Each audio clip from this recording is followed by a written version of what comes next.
오늘 저희가 다뤄볼 주제 바로 용서입니다. 요즘처럼 정의가 굉장히 중요한 가치로 여겨지는 시대에 용서라는 단어는 좀 낡거나 심지어 위험하게 들리기까지 하죠. 왜 어떤 사람들은 용서를 시대에 뒤떨어진 개념으로 여기고 또 어떤 이들은 용서를 강요당한다고 느낄까요? 오늘은 팀 켈러 목사의 인터뷰를 중심으로 이 복잡하고 중요한 주제의 핵심을 한번 파헤쳐 보겠습니다. 네, 맞아요. 오늘날 많은 분들이 용서랑 정의를 거의 물과 기름처럼 둘 중 하나만 선택해야 하는 문제로 생각하시는 것 같아요. 하지만 저희가 오늘 살펴볼 자료는 그 둘이 어떻게 함께 갈 수 있는지, 심지어 서로에게 왜 필수적인지를 아주 흥미로운 방식으로 풀어내거든요. 개인의 내면에서 시작해서 공동체의 역할까지 용서라는 개념을 완전히 새롭게 조립해보는 그런 시간이 될 겁니다. 좋습니다. 사실 불과 한 세대 전만 해도 용서는 당연히 좋은 가치였잖아요. 그때는 다들 개인의 심리에 관심이 많아서 기능장애 가정이나 낮은 자존감 이런 단어들이 유행했고 어떻게 부모님을 용서할 것인가 같은 고민이 중심이었죠. 그렇죠. 그런데 지금은 시대가 바뀌었습니다.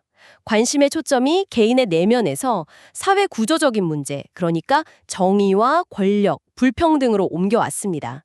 일종의 사회학적 시대가 된 거죠. 그러다 보니까 질문 자체가 바뀐 거예요. 내 마음의 평화를 위해 용서하자가 아니라, 아니, 불의에 맞서 싸워야 하는데 어떻게 감히 용서를 말할 수 있나? 이 질문이 더 중요해진 거죠. 심지어 자료에 언급된 한 글의 제목은 용서 문화는 지옥에나 가라더군요.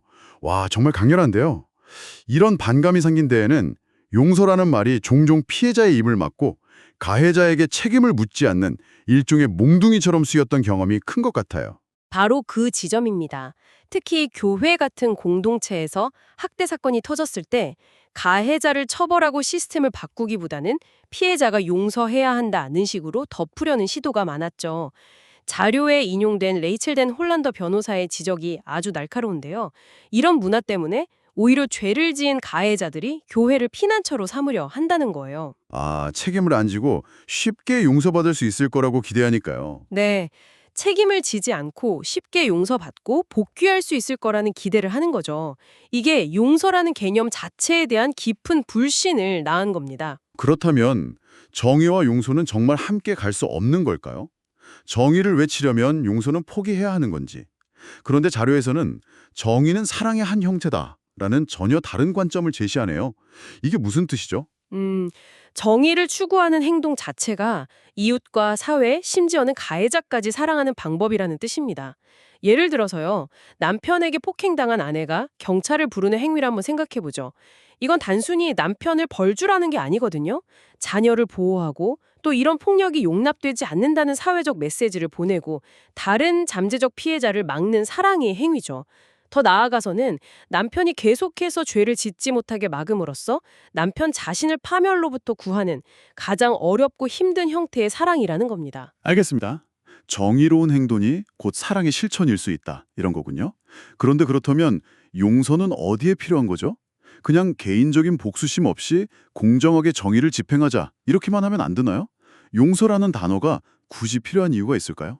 굉장히 중요한 질문입니다. 바로 복수와 정의의 차이 때문이에요. 이 자료의 핵심적인 통찰 중 하나인데요. 인간의 마음은 본성적으로 정의가 아니라 복수를 원한다는 겁니다. 구약 성경에 눈에는 눈, 이에는 이라는 법칙 있잖아요. 네네. 그게 사실 개인적인 복수를 허용한 게 아니었거든요. 오히려 네 눈 하나를 뺐다고 해서 상대의 두 눈을 다 빼거나 목숨을 빼앗는 그런 과도한 복수는 하지 마라는 판사에게 주어진 비례의 원칙이었죠. 잠깐만요. 이건 정말 중요한 지점이네요. 보통 용서가 정의를 약화시킨다고 생각하는데 지금 이 자료는 오히려 진정한 정의를 위해서는 내 안에 그 무한한 복수심을 제거하는 용서가 필수적이라고 완전히 반대로 말하고 있는 거군요. 와, 이 관점을 적용하면 많은 것이 달라 보이겠는데요? 네, 핵심을 짚으셨네요. 용서는 정의를 방해하는 게 아니라 정의가 사적인 복수국으로 변질되지 않도록 지켜주는 안전장치인 셈입니다.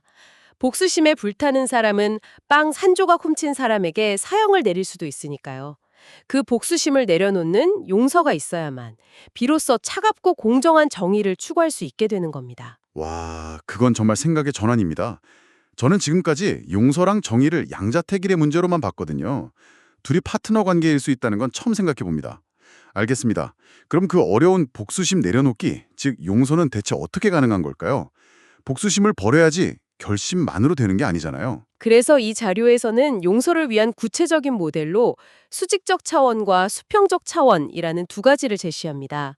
이 둘이 함께 작동해야만 가능하다고 말이죠. 수직적 차원이라면 신과의 관계를 말하는 것 같은데요. 지를 동시에 받아들이는 과정이라고 해석할 수 있어요. 첫째는 나는 완벽하지 않으며 나 역시 언제든 다른 사람에게 상처를 줄 수 있는 존재라는 자기 성찰, 그러니까 겸손입니다. 그리고 두 번째는요. 그럼에도 불구하고 나는 무가치한 존재가 아니라 여전히 사랑받을 가치가 있는 소중한 존재라는 깊은 긍정, 즉 감사에서 오는 기쁨입니다.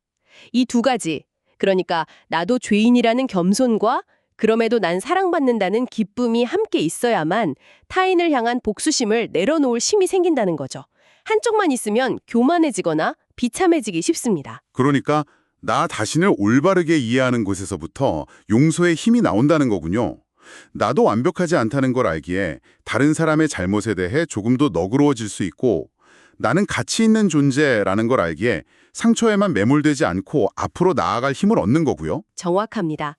그 수직적 경험을 바탕으로 수평적 차원, 즉 다른 사람과의 관계로 나아가는 겁니다. 여기서 중요한 건 감정적으로 괜찮아지기 전에 먼저 용서하기로 결단하는 거예요. 이걸 내적 용서라고 부르는데요. 마음은 여전히 분노로 들끓을 수 있지만 의지적으로 스스로에게 세 가지를 약속하는 거죠. 세 가지 약속이요? 네. 첫째, 앞으로 그 사람을 만날 때마다 과거의 잘못을 끄집어내서 공격하지 않겠다. 둘째, 다른 사람들 앞에서 그 사람을 험담하며 비난하지 않겠다. 그리고 셋째, 혼자 있을 때도 그 일을 계속 곱씹으면서 나 자신을 괴롭히지 않겠다. 이 결단이 바로 용서의 시작입니다. 여기서 아주 중요한 구분이 나오네요.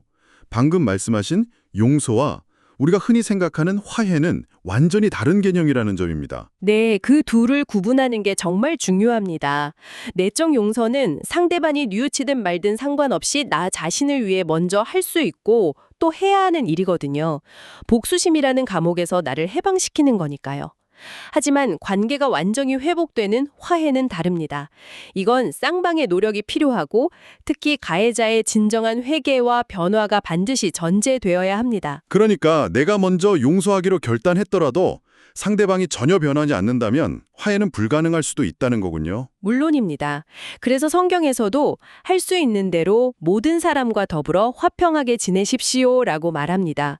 그 할 수 있는 대로라는 말은 내 쪽에서는 최선을 하지만 상대방 때문에 화해가 불가능한 상황도 있다는 걸 인정하는 거죠. 그럼 이런 질문이 생기네요. 상대방이 전혀 뉘우치지도 않고 심지어 계속해서 나를 해치는 사람이라면 어떻게 해야 할까요? 그 사람과도 예전처럼 좋은 관계를 회복해야만 하는 건가요? 전혀 그렇지 않습니다. 바로 그 지점에서 건강한 경계선 설정의 중요성이 나오는 겁니다. 자료에 나온 학대하는 아버지와 성인이 된 딸의 예시가 정말 인상적이었어요. 네, 저도 그 부분이 기억에 남습니다. 딸이 아버지에게 이렇게 말하죠. 아버지, 제가 매주 안부 전화는 드릴게요. 하지만 저에게 모욕적인 말씀을 시작하시면 저는 아무 경고 없이 그냥 전화를 끊고 다음 주에 다시 걸겠습니다. 요주려는 게 아니에요. 분노를 터뜨리는 것도 아니고 관계를 완전히 끊어버리는 것도 아니고요. 나는 아버지를 사랑하지만 더 이상 나 자신을 해치도록 내버려 두지는 않겠다는 의지를 아주 조용하고 단단하게 보여주는 겁니다. 이게 바로 건강한 경계선의 핵심이죠. 용서는 신뢰와 같지 않다는 말도 같은 맥락이겠네요. 내가 그 사람을 용서했다고 해서 예전처럼 모든 것을 다 믿고 맡겨야 하는 건 아니라는 거죠. 그럼요. 그건 지혜롭지 못한 일입니다. 깨진 신뢰는 공짜로 주어지는 게 아니라 시간을 두고 다시 쌓아가야 하는 거거든요. 상대방이 정말 변했다면 그것을 증명할 기회를 주어야죠. 하지만 처음부터 모든 것을 다 맡기는 게 아니라 작은 것부터 시작해서 점진적으로 신뢰를 회복해 나가는 과정이 필요합니다. 신뢰는 다시 얻어내야 하는 것입니다. 이야기를 들을수록 용서라는 게 혼자서 해내기에는 정말 벅찬 과정이라는 생각이 듭니다. 특히 상처가 깊을수록이요. 그래서 자료에서는 공동체의 역할이 중요하다고 강조하는 것 같습니다. 네, 용서는 개인의 결단이지만 동시에 공동체의 도움이 절실히 필요한 과정입니다. 자료에서는 세 가지 구체적인 실천 방안을 제시하는데요. 첫째는 오늘 우리가 이야기한 내용들, 즉 용서와 정의의 관계, 용서와 화해의 차이, 건강한 경계선 설정 같은 것들을 공동체 안에서 꾸준히 가르치는 것입니다. 개념을 알아야 실천할 수 있으니까요. 그리고 두 번째는 의식을 갖는 것이라고요? 네, 예를 들어 성찬식 같은 의식을 통해서 정기적으로 자신과 이웃과의 관계를 돌아보고 용서를 구하고 실천하는 시간을 갖는 겁니다. 이런 의식이 없다면 용서는 그냥 좋은 말로만 남기 쉽죠. 마지막 세 번째가 가장 중요한데 바로 갈등이 생겼을 때 실질적인 도움을 주는 공동체의 지지입니다. 아, 중재나 상담 같은 걸 말하는 거군요. 맞습니다. 갈등이 생겼을 때 무작정 지도자를 찾아가기보다 신뢰할 만한 친구에게 먼저 도움을 구하는 게 효과적일 수 있습니다. 그 친구가 네가 화내는 건 당연해 라고 먼저 공감해주고 그럼 이제 어떻게 하는 게 지혜로울까라며 함께 길을 찾아주는 거죠. 또 자료에 나온 현실적인 조언 하나가 인상 깊었는데요.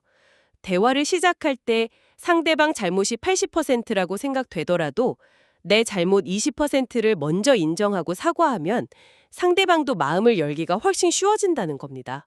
정말 현실적인 팁이네요. 그런데 여기서 아주 복잡한 문제가 하나 더 등장하더군요. 네, 바로 간접 용서 또는 2차 용서의 문제입니다.